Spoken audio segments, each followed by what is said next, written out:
être entrepreneur neurodivergente, c'est souvent jongler entre 1000 idées à la seconde, une énergie fluctuante, une pression constante à faire comme les autres. Mais qu'est-ce qui se passe vraiment quand on décide de respecter son rythme, de créer un espace de travail qui nous correspond vraiment et de reprendre notre pouvoir? Alors, bienvenue, installe-toi confortablement, respire profondément et laisse-toi guider. Aujourd'hui, on parle de pouvoir personnel, de choix alignés et de la puissance de ta voix. Dans un monde en ce moment qui bouge vite, où l'actualité peut être oppressante et les tensions omniprésentes, c'est normal de se sentir parfois submergé. Mais je t'invite à te rappeler d'une chose essentielle. Tu as toujours du pouvoir et le choix. Même quand tout semble hors de contrôle, tu peux décider de la manière dont tu vas avancer. Trouver ta voie dans ce tumulte-là, c'est pas un luxe, c'est une nécessité. C'est un chemin d'exploration, une reconnexion à qui tu es et à l'impact que tu veux avoir. Donc, je t'invite à prendre un moment pour toi, à fermer les yeux si tu le peux et à simplement inspirer et expirer. Et maintenant, on va plonger dans cette réflexion ensemble. Si je te parle de ça aujourd'hui, de l'appel à reprendre ta voix, c'est parce que moi aussi, je traverse et j'ai traversé et je traverse encore cette quête. Et depuis toute petite, depuis l'enfance, j'ai ressenti cet appel à défendre la vérité, la justice. Ça fait partie de mon corps, excuse-moi l'expression, mais de vraiment de qui je suis profondément. Et toute petite, moi, j'admirais en secret Mère Teresa. Et je pensais pouvoir changer le monde. Et cette flamme-là ne m'a jamais quittée. Ça s'est même renforcé, hein. Elle s'est renforcée quand j'ai pris conscience dans ma jeunesse de mes racines, de l'histoire de certains de mes ancêtres qui ont été réduits à l'esclavagisme et qui ont choisi de migrer vers le nord pour se reconstruire et créer une vie meilleure. Et leur force m'habite encore aujourd'hui. Et donc, face à un monde où la division et la peur prennent trop souvent le dessus, je ressens plus que jamais de ce besoin viscéral, et je le sais que je suis pas toute seule, mais de me reconnecter à cette force, de faire entendre ma voix, non seulement pour moi, mais pour toutes celles qui, comme toi, cherchent à avancer avec intention et courage. Si j'ai appris quelque chose en accompagnant des femmes depuis des années, c'est que nous avons besoin les unes des autres. Se sentir entourée, comprise, soutenue, c'est ce qui fait la différence. Dans ces moments où tout semble incertain, la tentation de se replier sur soi, elle est vraiment grande. Et c'est justement dans ces moments-là qu'il faut aller vers les autres.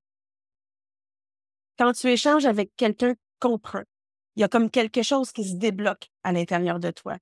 C'est comme si ton énergie se réactivait, comme si tu retrouvais ton élan. J'ai vu des femmes reprendre confiance juste en sentant qu'elles n'étaient pas seules. Donc, pour toi qui es neurodivergent, ça peut signifier trouver une communauté qui respecte ton rythme, qui comprend que tes modes de fonctionnement sont différents une communauté qui valorise ta manière unique d'apporter du changement. J'ai une question pour toi. Est-ce que tu ressens parfois ce besoin de connexion, de savoir que tu te sens pas tout seul dans ce que tu traverses? Ben, c'est normal.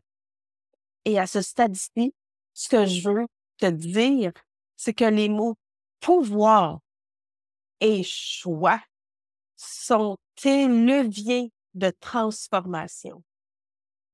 Reprendre ton pouvoir, c'est pas vouloir tout contrôler.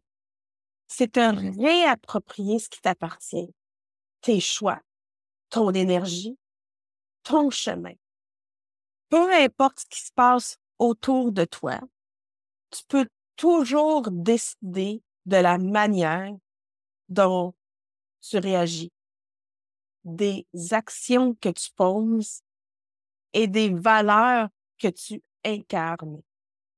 Et si tu es entrepreneur et neurodivergent, peut-être que tu ressens parfois de la frustration par rapport à tout ce qu'on voit qui est à la mode au niveau de la productivité.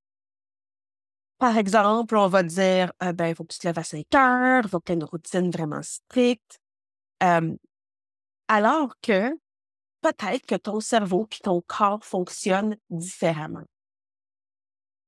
Et justement, et si ton pouvoir résidait dans l'acceptation de ton propre rythme, dans la création de méthodes de travail qui te conviennent vraiment sans culpabilité.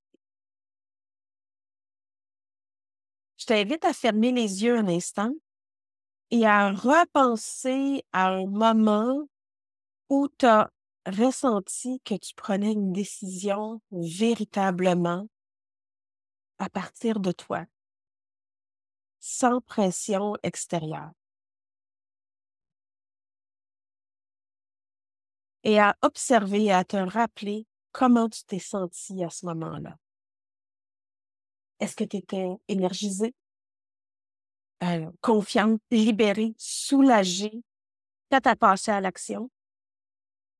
Des fois, quand on vit des moments comme ça où on se sent submergé, dépassé par tout ce qui arrive, que ce soit dans notre business ou dans le monde, on a besoin d'aller clarifier certaines choses. Et souvent, on ne se donne pas le droit de le faire. Et pourtant, c'est quelque chose qui ne prend pas nécessairement tant de temps que ça. Donc, si tu ressens le besoin de mettre de l'ordre dans tes pensées, une stratégie que je te propose, et je ne te l'impose pas, mais je te propose quelque chose aujourd'hui, c'est d'écrire. Je t'encourage à écrire. L'écriture, c'est un outil puissant. Ça te permet de poser ce qui bouillonne à l'intérieur de toi, de donner du sens, de clarifier aussi ce que tu ressens. C'est pas seulement un moyen d'expression, c'est pas nécessairement pour aller publier sur les médias sociaux. C'est une manière de te rencontrer toi-même. Et si tu es une personne et que tu m'écoutes en ce moment et que tu me dis, hey, moi, là, j'ai de la misère à écrire, ça se mélange tout dans ma tête, ben, tu sais que tu as un dictaphone sur ton cellulaire. Tu peux faire des notes vocales, tu peux écrire de façon verbale. Donc, fais ça si c'est ça qui te permet de mettre de l'ordre dans tes pensées. Des fois, c'est de l'exprimer. Alors, c'est à toi de voir et de jouer avec ça. Parce que si ton cerveau est constamment en effervescence, peut-être comme le mien, et que tu ressens parfois une surcharge mentale qui t'empêche de prendre du recul, ben l'écriture, ça peut être vraiment une bouée de sauvetage. Un moment de transition où tu te déposes, où tu prends 5 minutes, que tu attrapes un carnet, où tu prends ton cellulaire sur ton application note et que tu écris ce qui te traverse l'esprit. Peu importe si c'est structuré ou pas, ce qui compte, c'est vraiment de créer un espace pour déposer tout ce qui s'entremêle dans ta tête et ce qui t'encombre dans le moment. Et ça, c'est vraiment quelque chose que je t'encourage à explorer si tu as le goût naturellement.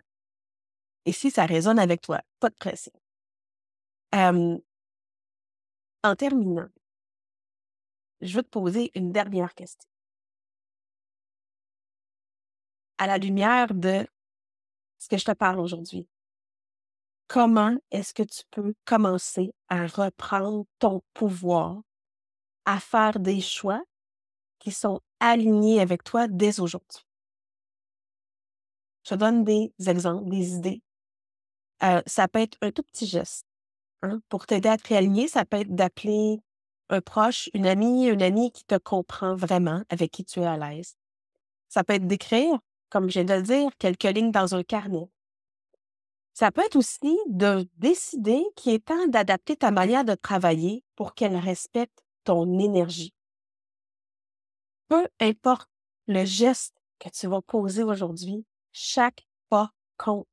Chaque petite décision te rapproche de toi-même.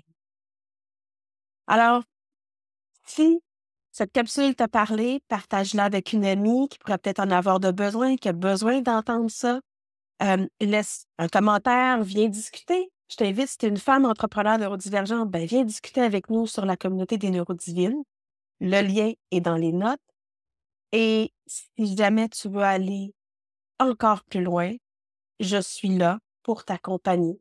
Pas juste à m'envoyer un message, tout simplement. Donc, n'oublie pas, tu n'as pas à faire ce chemin seul. Ensemble, nous sommes plus fortes. À bientôt.